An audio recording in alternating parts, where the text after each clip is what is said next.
முக்கிய செய்திகள். மத்திய பாஜக அரசின் தொழிலாளர் விரோத கொள்கைகளுக்கு எதிர்ப்பு. நாடு தழுவிய வேலை நிறுத்தத்தில் ஈடுபடப் போவதாக 10 தொழிற்சங்கங்கள் எச்சரிக்கை. ஈரோடு கிழக்கு தொகுதியில் நாளை மறுநாள் வேட்புமனு தாக்கல் தொடக்கம். 3 நாட்கள் மட்டுமே மனு தாக்கல் செய்ய முடியும் என தேர்தல் அதிகாரி அறிவிப்பு. ஆளுநருக்கு கூடுதல் அதிகாரம் அளிக்கும் வகையில் UGC விதிகளில் திருத்தம். மாநிலங்களின் சுயாட்சி உரிமை பறிக்கப்படுவதாக எதிர்க்கட்சிகள், கல்வியாளர்கள் கண்டனம். இஸ்ரோ தலைவராக தமிழக விஞ்ஞானி நாராயணன் நியமனம். 2 ஆண்டுகள் பதவியில் இருப்பார் என மத்திய அரசு அறிவிப்பு.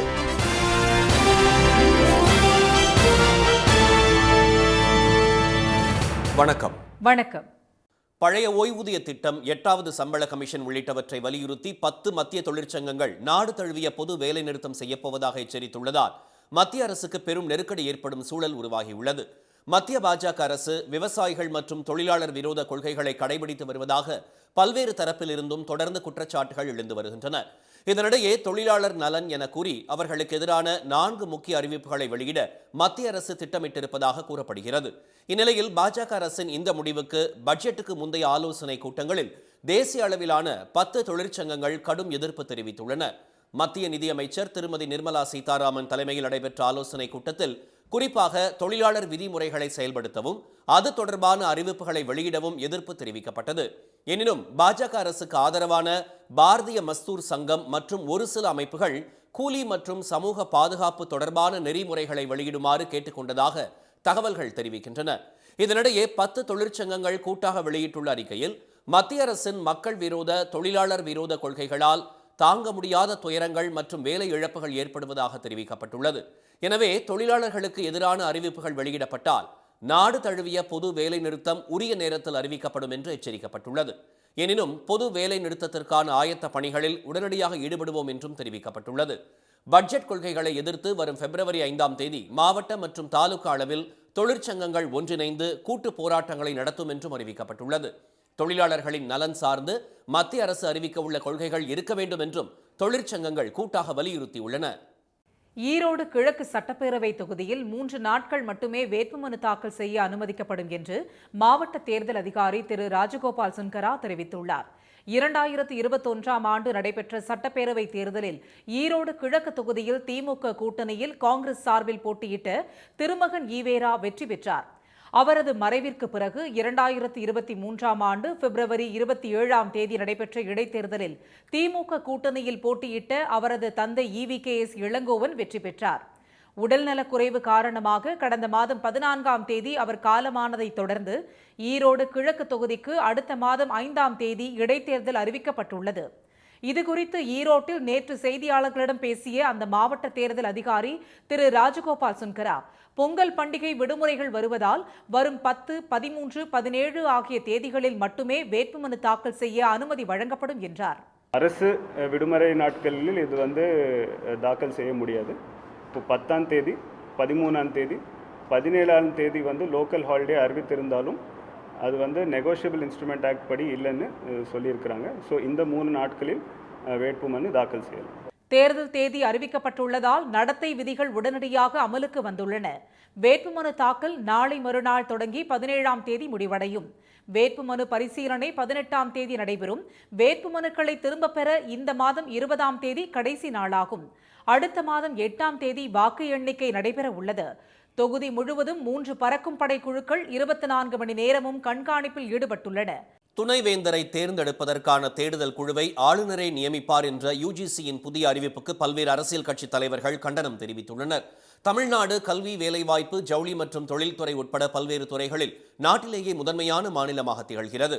ஆனால் தமிழ்நாட்டில் பல்வேறு பல்கலைக்கழகங்களில் துணைவேந்தர் பணியிடம் காலியாக உள்ள நிலையில் ஆளுநர் திரு RN ரவியின் பிடிவாத போக்கால் துணைவேந்தர்கள் நியமிப்பதில் சர்ச்சை நீடித்து வருகிறது.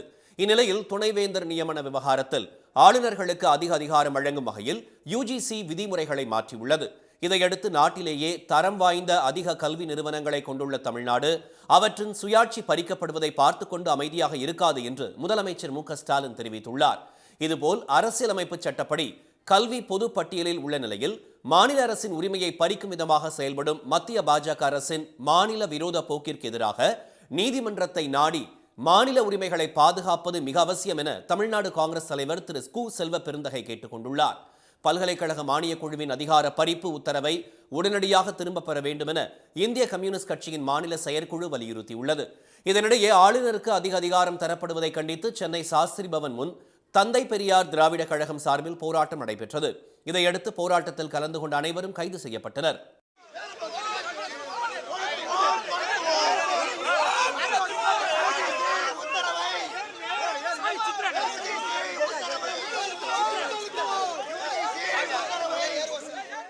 நாட்டில் உள்ள பல்கலைக்கழகங்கள் அனைத்தையும் காவி கூடாரம் ஆக்குவதன் சதித்திட்டமாகவே யுஜிசி புதிய அறிவிப்பை வெளியிட்டுள்ளதாக தமிழக வாழ்வுரிமை கட்சியின் தலைவர் திரு வேல்முருகன் குற்றம் சாட்டியுள்ளார்.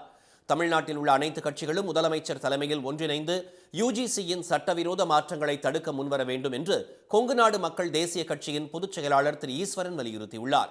இதுபோல் யுஜிசியின் அறிவிப்புக்கு எதிர்ப்பு தெரிவித்து திருச்சி சிந்தாமணி அண்ணா சிலை அருகே இந்திய மாணவர் சங்கத்தினர் சாலை மறியல் போராட்டத்தில் ஈடுபட்டனர். இந்திய விண்வெளி ஆராய்ச்சி அமைப்பான இஸ்ரோவின் புதிய தலைவராக தமிழ்நாட்டைச் சேர்ந்த மூத்த விஞ்ஞானி திரு வி நாராயணன் நியமிக்கப்பட்டுள்ளார். உலகளவில் இஸ்ரோ பல்வேறு முக்கியமான சாதனைகளை படைத்து வருகிறது. நிலவின் தென் துருவத்தில் விண்கலத்தை வெற்றிகரமாக தரையிறக்கிய முதல் நாடு என்ற பெருமையை இந்தியா தனது சந்திரயான் 3 திட்டத்தை நிறைவேற்றியதன் மூலம் பெற்றது. ஒரே ராக்கெட்டில் 100க்கும் மேற்பட்ட செயற்கைக்கோள்களை ஏவியது, விண்வெளியில் தனி ஆராய்ச்சி மையம் அமைக்கும் திட்டம் என பல்வேறு சாதனை முயற்சிகளை இந்தியா மேற்கொண்டு வருகிறது. இந்நிலையில் தற்போதைய இஸ்ரோ தலைவர் திரு சோம்நாத் அடுத்த வாரம் ஓய்வு பெற உள்ள நிலையில் கன்னியாகுமரி மாவட்டத்தைச் சேர்ந்த விஞ்ஞானி திரு வி நாராயணன் புதிய தலைவராக அறிவிக்கப்பட்டுள்ளார். இவர் வரும் 14ஆம் தேதி இஸ்ரோவின் புதிய தலைவராக பதவியேற்பார் என்றும் 2 ஆண்டுகள் அவர் இந்த பதவியில் இருப்பார் என்றும் மத்திய பணியாளர் அமைச்சகம் தெரிவித்துள்ளது. கடந்த 1984ஆம் ஆண்டு இஸ்ரோவில் பணிக்கு சேர்ந்த திரு நாராயணன் தற்போது திருவனந்தபுரத்தில் உள்ள லிக்விட் ப்ரொபல்ஷன் சிஸ்டம் மையத்தின் இயக்குநராக உள்ளார்.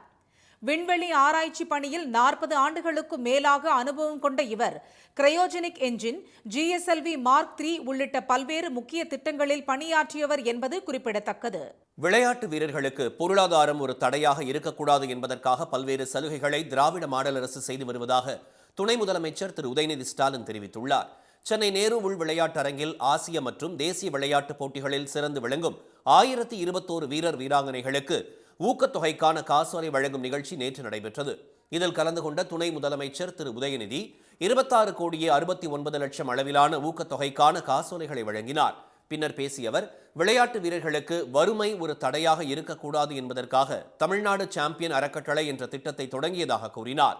இந்த திட்டத்தின் மூலம் 113 பதக்கங்களை வென்ற 594 வீரர்களுக்கு அறக்கட்டளை மூலம் நிதியுதவி வழங்கப்பட்டுள்ளதாக திரு உதயநிதி தெரிவித்தார்.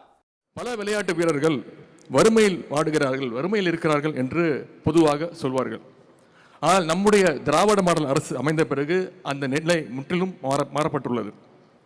கழக அரசு ஆட்சி பொறுப்பு வந்த பிறகு இதுவரை பல்வேறு போட்டிகளில் பதக்கங்கள் வென்ற 4352 வீரர்களுக்கு ரூபாய் 143 கோடியே 85 லட்சம் ரூபாய் அளவிற்கு ஹை கேஷ் இன்சென்டிவ்ஸ் வழங்கப்பட்டிருக்கிறது.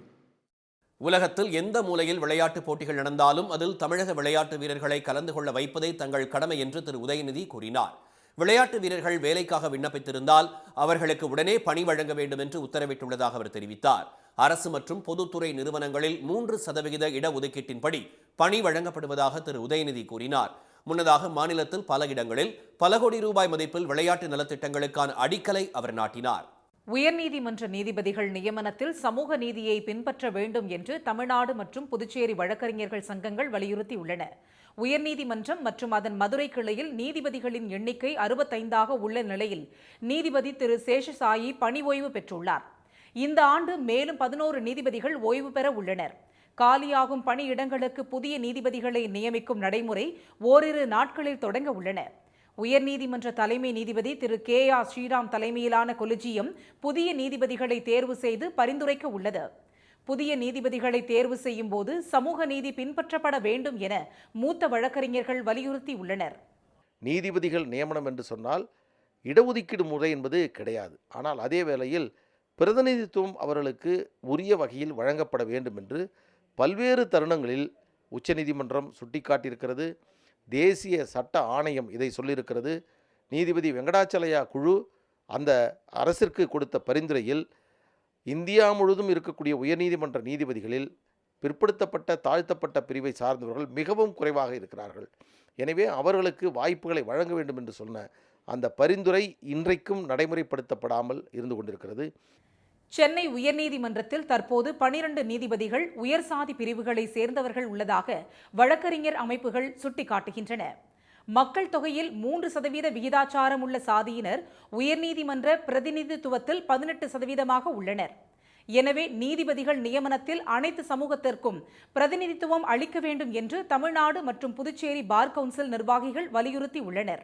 Gandhi versus registrar general of Chennai high court நடந்ததில் அதில் தெளிவாக அந்த தீர்ப்பு இருக்குது. அந்த தீர்ப்பை அப்படியே அமல்படுத்த வேண்டும் என்பதுதான் தமிழ்நாடு பார் கவுன்சிலுடைய கோரிக்கை. இதன் மூலம் எல்லா சமூகத்திலும் எல்லா பகுதியைச் சேர்ந்தவருக்கும் ஒரு பிரதிநிதித்துவம் அந்த நீதிபதி நியமனத்தில் இருந்தால் இந்த தமிழ்நாடு சமூக நீதிக்கான சோசியல் ஜஸ்டிஸை எப்பயும் போற்றக்கூடிய இந்தியாவிலே முக்கியமான மாநிலம், முதன்மை மாநிலமாக தமிழ்நாடு இருக்கிறது.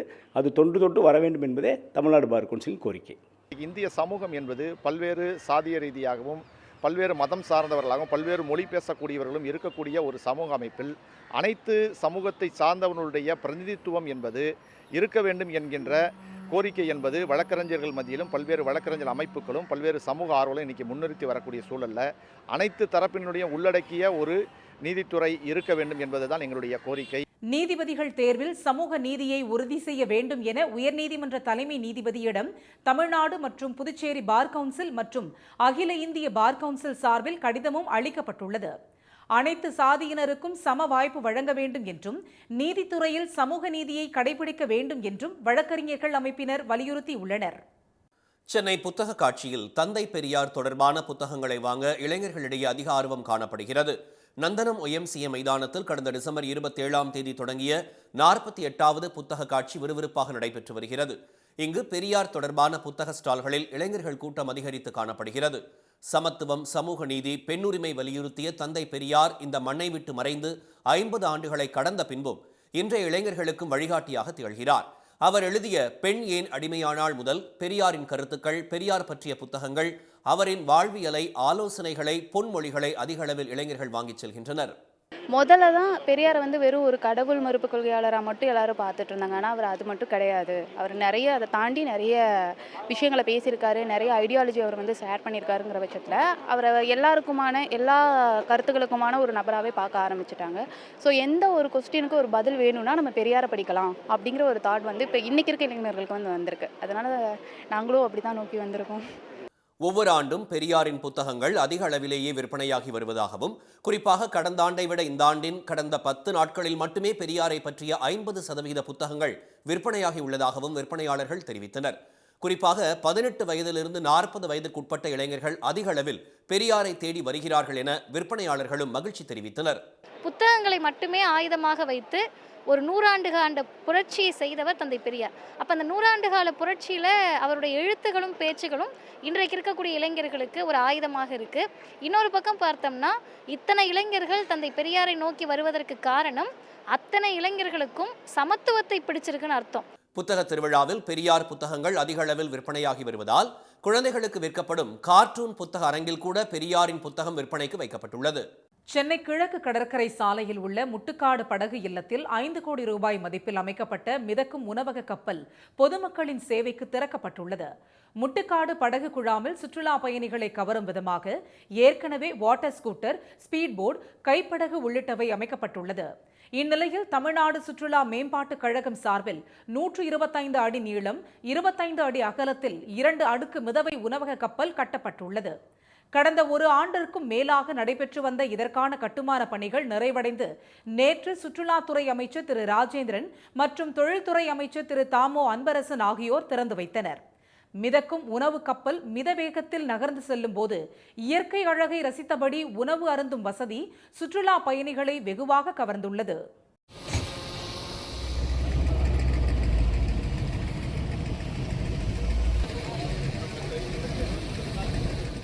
கருத்தரங்கு மற்றும் குடும்பத்தோடு உணவு அருந்தும் வசதி, பிறந்தநாள் கொண்டாட்டங்கள், கேளிக்கை விருந்துகள் என்று பல்வேறு நிகழ்ச்சிகள் நடைபெற இந்த மிதவை நகரும் கப்பல் பயன்படும் என்றும் இதற்கான கட்டண விவரம் இன்று அறிவிக்கப்படும் என்றும் தெரிவிக்கப்பட்டுள்ளது.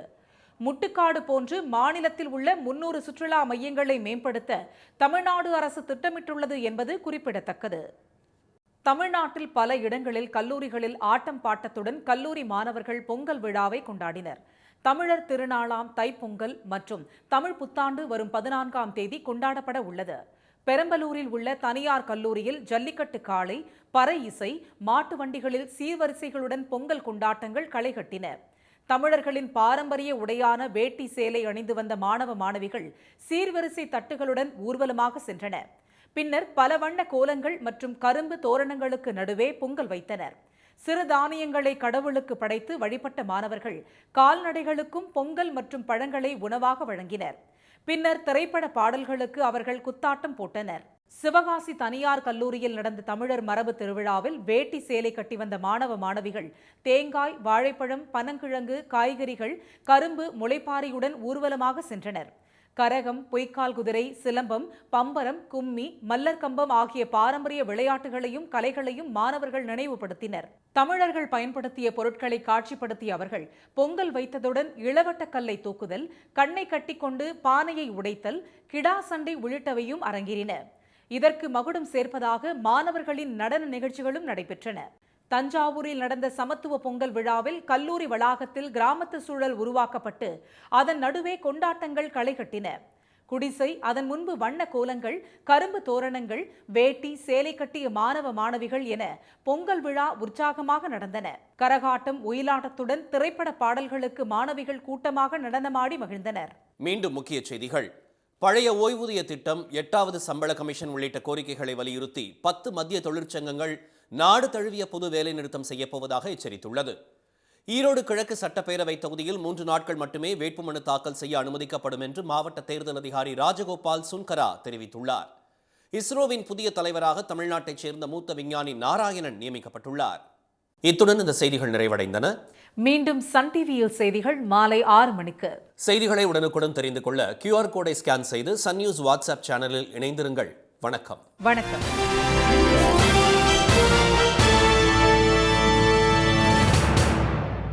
உடனுக்குடன் செய்திகளை தெரிந்து கொள்ள சன் நியூஸ் பெல் ஐகானை கிளிக் பண்ணுங்க.